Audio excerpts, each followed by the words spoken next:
looking back on 40 years of public ministry, I'm curious, how have you decided which topic or issue or event merits you engaging, and when should you just take a pass? That's a toughie. That's a good question, but a hard one to answer.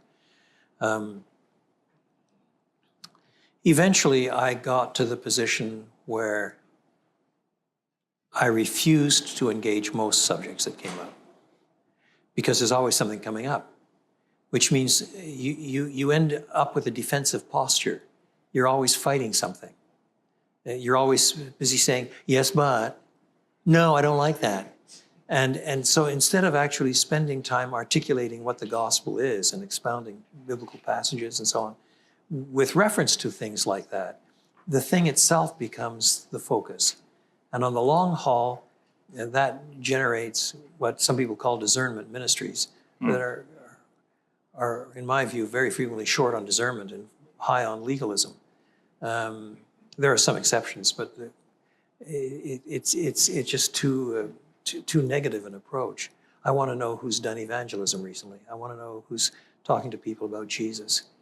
And so my reflexive stance increasingly as I grew older was no, somebody else can handle that. But there are certain concatenations of things that would push me to answer. The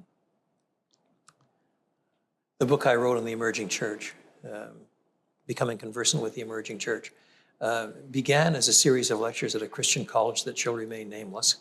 I was asked to give a named series of lectures there, and 2 or 3 years earlier, and we'd agreed the topic and so on. And 3 months before I was to give the lectures, the president phoned me and said, look, our college is about to split on the emerging church.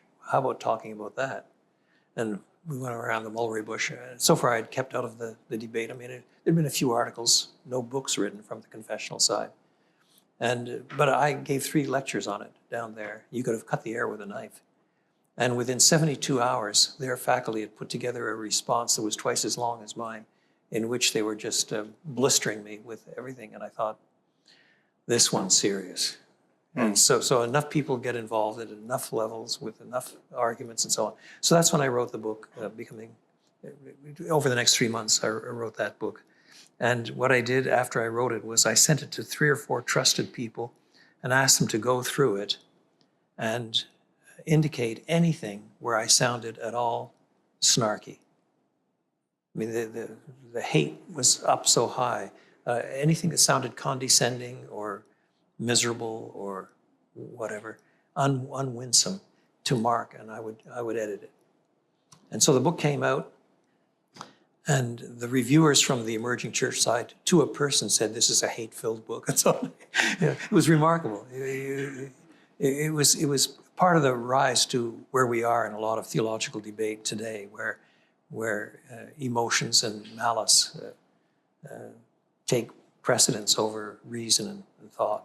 But nevertheless, that was the first book that came out on the confessional side, and it set a tone. And after that, a lot of stuff came out. And the emerging church movement today is virtually gone. But at the time, it was big stuff. No, and your book was a very helpful corrective. I mean, it was a push at just the right time. Yeah. I remember like yesterday when it came out.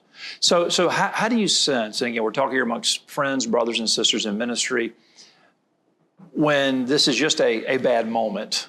Yeah. And when is this a troubling movement? It's a judgment call, but it's a judgment call that you pick up by seeing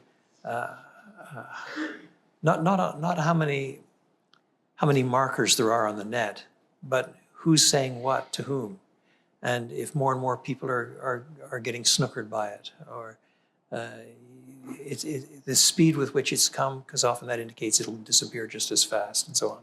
Whether it's locked into other movements that are far deeper and more entrenched in the culture and so on.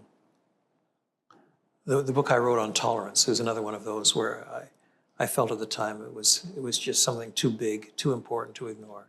So that too was another tract for the times. But I still preferred to write books that either address theological issues like Christ and culture, that would interact with these things, but not make the things themselves the center. And I still started commentaries and expositions and so on that would interact with those things, but the scripture was the center. So I still think that's the way to go. I mean, some things have to be answered, but I don't want to make my ministry one of being Mr. Answer Man. Mm-hmm. Very well said.